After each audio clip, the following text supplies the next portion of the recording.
যে ওনাদের রান্নাটা হচ্ছে একদম ঘরোয়া, বাড়িতে যেরকম রান্না হয় ঠিক সেই রকম রান্না।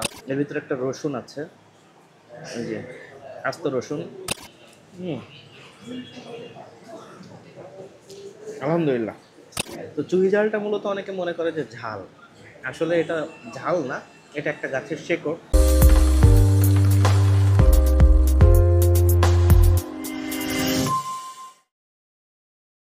আসসালামু আলাইকুম, সাদের আলাপের পক্ষ থেকে সকলকে শুভেচ্ছা ও অভিনন্দন। আমরা আজকে এসেছি মাগুরা। মাগুরা আপনার হচ্ছে জেলখানা সংলগ্ন এই যে রাকিবের হোটেল, রাকিব হোটেল নামে পরিচিত। এইখানে মূলত আসছি হচ্ছে আপনার চুই ঝালের কালাভুনা ট্রাই করার জন্য। তো এইখানে চুই ঝালের কালাভুনার জন্য এই হোটেলটা অনেক প্রসিদ্ধ, অনেক বিখ্যাত। তো বৃষ্টি হচ্ছে বাইরে, আমরা একটু ভিতরে দাঁড়িয়ে কথা বলি। আমরা হচ্ছে এই রাকিব হোটেলে চুই ঝালের মাংস ট্রাই করবো আজকে, এবং আপনাদের সাথে এটা স্বাদ নিয়ে বিশ্লেষণ করব। তো সবাই সে পর্যন্ত অপেক্ষা করেন, চলেন ভিতরে যাওয়া যায়। মল্লিক করবে স্বাদের আলাপ দেশ ও দেশান্তরে, জায়গা করে নেবে সকল খাদক তোদের অন্তরে। আরে রান্নাটা কেমন, আরে রাঁধুনি যেমন, আরে রান্নাটা কেমন, আরে রাঁধুনি যেমন।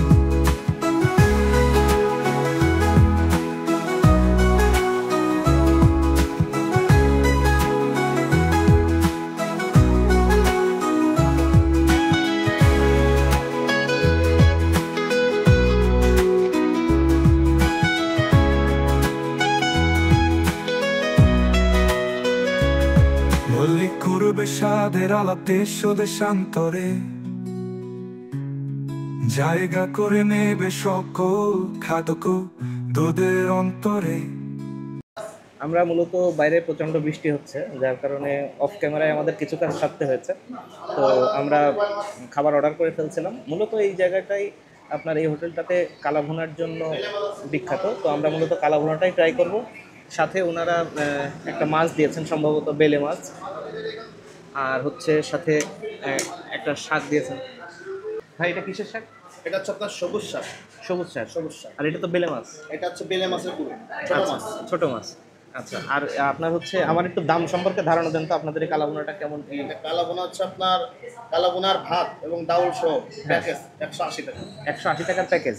আচ্ছা, আর বেলে মাছ এটা কত? এটা হচ্ছে ভাত সহ 150 টাকা, শুধু নিলে 120 টাকা। আচ্ছা, ভাত সহ 150, শুধু নিলে 120। আর শাক এইগুলো একবারে 40 টাকা প্লেট। 40 টাকা প্লেট। 20 টাকা 40 টাকা প্লেট। আপনি যে কয়টা বলছেন এই প্রত্যেকটা আইটেমের সাথে কি আপনার ভাত আনলিমিটেড, তাই তো? ভাত আমাদের সাথে ভাত আনলিমিটেড, গরম মাংসের সাথে ভাত আনলিমিটেড। মানে আপনার হচ্ছে ডাউল আর ভাত এরকম? ডাউল ভাত সালাদ এটা যে যতটুকু খেতে পারে। খেতে পারে। আচ্ছা আচ্ছা, 180 টাকার প্যাকেজ। 180 টাকা। আচ্ছা, ঠিক আছে। এছাড়াও তো আপনাদের কাছে বিভিন্ন রকম আইটেম বিভিন্ন আছে। রকম দেশি মাছ আছে, বয়েল মাছ, ট্যাংরা মাছ, আইল মাছ, ছোট মাছ, ইলিশ মাছ, বাইম মাছ, চিংড়ি মাছ, সব রকম দেশি মাছ একদম দেশাল। আচ্ছা আচ্ছা, দেশি মাছের সব বিলের item। মাছ। আচ্ছা, আপনার মানে প্রতিদিন কেমন এখানে লোক সমাগম হয়? আজকে আবহাওয়া খারাপ, তো আবহাওয়া যদি ভালো হয় এবং সরকারি অফিসে খোলা থাকলে আপনার প্রায় 50-60 কেজি এভারেজ মাংস লাগে 50-60 কেজি। তো ভালো, অনেক অনেক সেল হয়। আপনার কয় পিস করে থাকে একসাথে? ছোট বড় মিলাই 4 পিস দেওয়া থাকে। ছোট ছোট বড়। রসুন, চুইঝাল। আচ্ছা আচ্ছা, ঠিক আছে ঠিক আছে, ধন্যবাদ। আমরা তাহলে একটু খাওয়া শুরু করি। আচ্ছা, প্রথমে আমরা হচ্ছে একটু সবুজ শাকটা দিয়ে ট্রাই করব।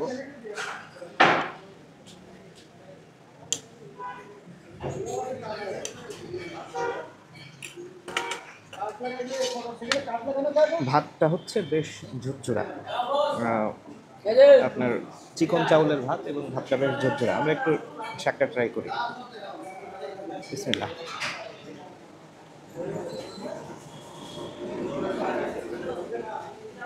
আলহামদুলিল্লাহ, একটা ঘরোয়া ঘরোয়া ভাইব আছে। তার মানে আপনার বাসা বাড়িতে যেরকম আমরা সাধারণত শাক রান্না করে থাকি এবং শাকের যেরকম স্বাদ হয় সেরকমই।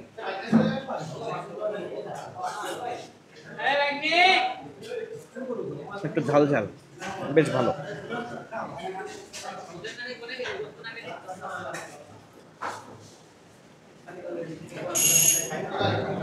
তবে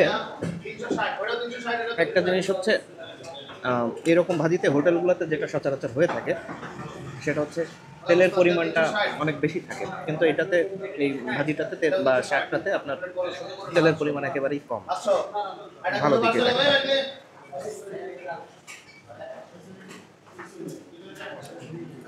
আলহামদুলিল্লাহ ভালো। আমরা একটু এই বেলে মাছটা ট্রাই করব। বেলে মাছের ভিতরে একটু সবজি দেওয়া আছে, এটা ঢেঁড়স সম্ভবত ঢেঁড়স আছে, টমেটো আছে, আলু আছে। আমি একটু ট্রাই করি।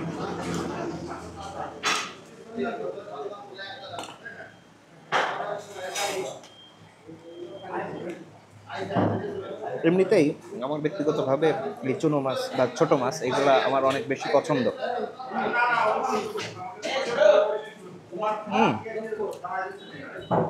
মাশাআল্লাহ।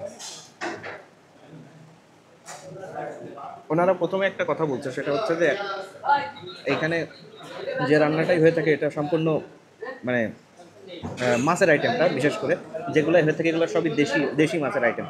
তো আমার কাছে যেটা মনে হয়েছে যে ওনাদের রান্নাটা হচ্ছে একদম ঘরোয়া, বাড়িতে যেরকম রান্না হয় ঠিক সেই রকম রান্না। ওনাদের সব বাসা বাড়িতে যেরকম রান্না আমরা খেয়ে থাকি ওই রকম রান্না, হোটেলের মতো রান্না না। কারণ হোটেলে মানে খেলে বোঝা যায় যে এই জিনিসটা হোটেলে।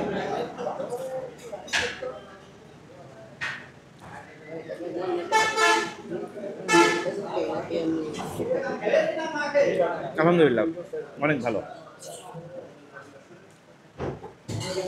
আমি ভিডিওটা বেশি লং হয়ে যাবে, যার কারণে আমি একটু সংক্ষেপে সব কিছুর ব্যাখ্যা দেওয়ার ইয়ে করছি। আমি একটু মাংসটা ট্রাই করব। দেখেন একটু মাংসটা, কালার তো এসছে পুরো অস্থির, মানে কালো ভুনা। অবশ্য কালো ভুনার জন্য আমি যতদূর জানি রাজশাহী বিখ্যাত। আপনার এটা কালাভুনা, রাজশাহীর কালাভুনাটা একটু এর থেকে ডিফারেন্ট দেখতে আর কি। এর ভিতরে একটা রসুন আছে, এই যে আস্ত রসুন, সাথে চুই ঝাল আছে। চুই ঝালটা নিয়ে একটু বলি, সেটা হচ্ছে চুই ঝালটা হচ্ছে মূলত সারা বাংলাদেশে খুলনাতে বিখ্যাত। চুই ঝাল, খুলনা সাতক্ষীরা এই অঞ্চলটা হচ্ছে চুই ঝালের জন্য বিখ্যাত। তো আমি এইখানে শুনলাম যে চুই ঝালের মানে একটা ইয়ে তৈরি হয়েছে, ভাইব তৈরি হয়েছে। আমি এই জন্য মূলত ট্রাই করব এটা। মাংস আছে 1 পিস, 2 পিস, এটা হাড় সহ 3 পিস, 4 পিস, 4 পিস মাংস পাবেন। এবং মাংসগুলা সচরাচর বাসা বাড়িতে যেরকম সাইজ হয় ওই রকমটাই সাইজ, হোটেলের মতো বেশ বড় বড় ওই রকম সাইজ না।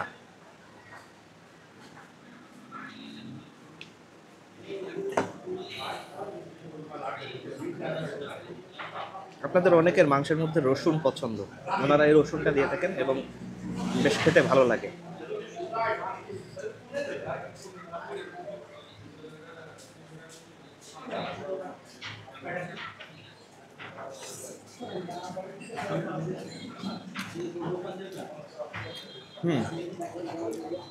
আলহামদুলিল্লাহ এটাও ভালো, তবে ঝালের পরিমাণটা একটু কম মাংস। কালাভুনা হিসাবে এটার ঝালটা আরেকটু বেশি হওয়ার দরকার ছিল। তবে মাংসটা অনেক সফট, মানে টেনে ছেঁড়া লাগবে এরকম মাংস না, মাংসটা অনেক সফট আছে।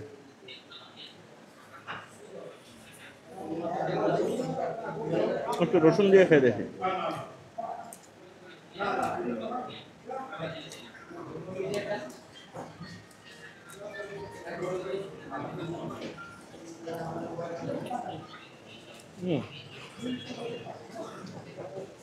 আলহামদুলিল্লাহ খুবই ভালো স্বাদ।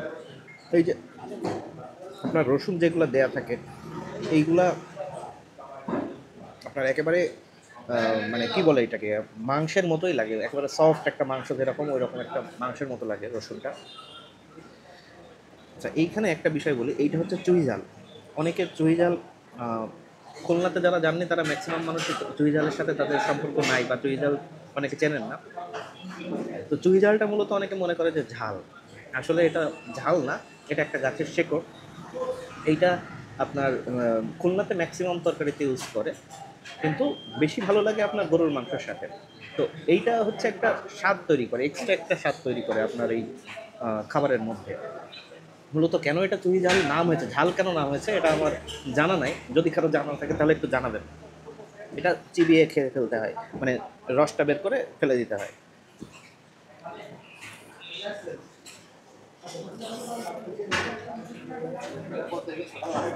মাংসটা একটু ভাজা ভাজা। রাজশাহীতে যেরকম আপনার কালাভুনাটা ঠিক যেরকম ওরকম না, তবে এটা একটু ভাজা মাংস, ভাজা ভাজা টাইপের। ভালো, আলহামদুলিল্লাহ ভালো।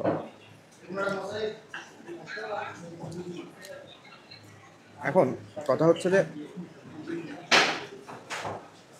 কথা বললে কথা শেষ হবে না, ভিডিওটা অনেক বড় হয়ে যাবে, তো শেষ করতে হবে, আমরা শেষ করব। সবাই ভালো থাকবেন, সুস্থ থাকবেন। আর যারা এখনো পর্যন্ত আমাদের চ্যানেলটা সাবস্ক্রাইব করেননি অবশ্যই চ্যানেলটা সাবস্ক্রাইব করে দিবেন। ফেসবুকে যারা এখনো পর্যন্ত ফলো করেননি ফলো করবেন, লাইক করবেন। মনে যদি কোনো কথা থাকে তাহলে কমেন্টস বক্সে সেটা দিয়ে যাবেন। সবার জন্য দোয়া থাকলো, আমাদের জন্য দোয়া করবেন। আসসালামু আলাইকুম।